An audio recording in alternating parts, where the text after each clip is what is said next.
प्रतिदिन टीवीर महाप्रभाव खबर प्रसारण पर 4 किलोमीटर घाटी और पथरिया रास्ता चलिले मोहना वीडियो रास्ता निर्माण पई देले प्रतिश्रुति। गजपति जिला मोहना ब्लॉक अंतर्गत मेंढीमेरा पंचायत दुर्गम अंचल गुबेल गाँव में पहुंची स्थिति अनुध्यान करछंती मोहना वीडियो और ग्राम्य उन्नयन विभाग निर्वाही जंत्री। लेखारी गाँव में पहुंचवा परे सेठारु आ गाड़ी आगकू गड़ी नथिला। सेठारु 4 किलोमीटर घाटी रास्ता अतिक्रम करी गुबेल गाँव में पहुंची ग्रामवासी आलोचना करथिले।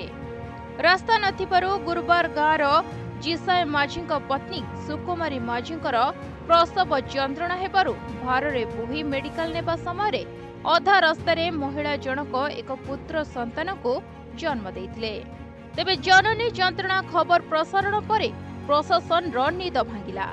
खूब शीघ्र प्रधानमंत्री सड़क योजना रे रास्ता निर्माण कराजिबो बोली ग्रामवासी को प्रतिश्रुति दे फेरिछंती मोहना ब्लॉक पीडीओ राजीव दास।